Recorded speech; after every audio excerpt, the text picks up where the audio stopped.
Hello. Today I'm going to walk you through my plan with me for next week. I like to get a head start sometimes, especially if I have an idea, especially for this weekly layout. So next week I am going to try writing an affirmation or quote or just some words to remember over in this one corner that's a little bit longer. And then I have some smaller 6-box square long or wide boxes for breakfast, lunch, and dinner. So I can either plan ahead or just write down what we ate for breakfast, lunch, and dinner. We've been trying to eat out once or twice a week with getting meals for, 2 days every time we order. So it's sometimes nice to know, did I have leftovers for lunch? Did I cook for dinner? We're also trying to go through all of the stuff we have in our home, our meat that we've had frozen that we may not have cooked, or, frozen dinners, things like that, to kind of go through and make sure that things aren't too old or have gone bad. So that's my plan for the weekly layout. And I like to do that first.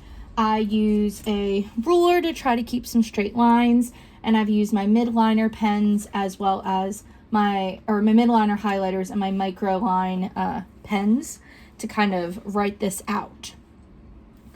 Then what I like to do is I go through my week and I put in little sticky notes or in pencil anything that's coming up during the next week. So on the 18th, I have a paper due, and I also made a note that I am not teaching online that day. We have a professional development day, so we have other things going on between 8 and 12. So I have those little reminders on the 18th. Then I go through the rest of my week and I write down anything that I need to remind myself of. So for example, on Tuesday, I can pen this in, that's fine. We have our rosary at 11:30 during the month of May on Tuesdays with my homeroom. I also have a faculty meeting that day, which doesn't change. So things that definitely don't change, I know are going to stay the same, I put in pen because I don't mind leaving them as permanent little reminders as work tasks or in my freedom boxes. But things that might change or I'm not 100% sure of, I put on Post-its or in pencil, so I can always change it later. And then again, I just go through the rest of my week. On the 21st, it should have been our field trip, so I need to make sure I write a note of doing some sort of virtual field trip idea.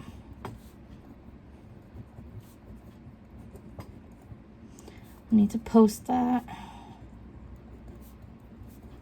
to Google Classroom. And I need to make sure that I know the time of our virtual field day. Field day is a great event for the kids. They get to go to the park and do different activities. And of course, this year with everything going on, that just can't happen. But we have some other fun ideas.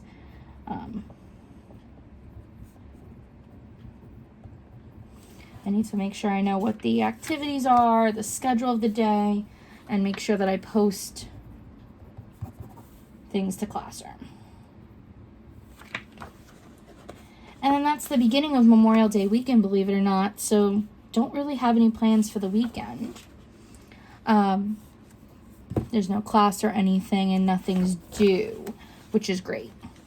So I like to just kind of go through those couple of days, make sure I put out anything for school or work, as well as set up my weekly spread.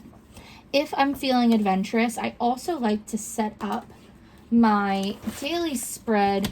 And what I mean by that is measuring out my time blocking little section that goes next to the hourly time block here. I measure about a centimeters width wise. I make another column of boxes so I can color code and time block. I also like to highlight at the top of the page as well as on the top line of my freedom boxes. So again, I have a nice little color coding system, this like reddish pinky color for Mondays, I just put a nice color line there. The top of each Freedom box gets this highlighted line. And then I measure and make my boxes. And I'll do this for each of the days of the week, all those daily spreads. So again, I measure a centimeter on both the top and the bottom. And then I just line up my ruler and draw as straight of a line as I can down. And that way I'll be able to color code. You know, I was sleeping, I woke up and did my morning routine, I taught school, whatever it is that's going on. And things like my daily habits that don't change, I can also write down so that they're all ready to go. And I'll do this, like I said, for each of the daily spreads for the next week or so. Depending on the day and how much time I have to really sit and plan, I like to get a week or two ahead in my spreads. I definitely talked about in another video writing down these post-its for school things with my syllabi and different course checklists that I have, both online and in paper. So I like to set that up and be ready to go for the week. So as things come up, meetings change, tutoring happens, what have you, I can easily see what days are the most busy and which ones have the most free time, so I can properly plan for my day. So I just wanted to give a sneak peek into my weekly spread and comparing it to what I'm currently using. It'll be an interesting change of pace. This week I'm doing a top priority, doing more, doing less, and making me smile, as well as words of wisdom, affirmations, or quotes that are trying to keep me on a positive track during this crazy time. So leave a comment below if you like these types of videos or if you have suggestions for other videos in the future. And I look forward to seeing you in the next one. Bye.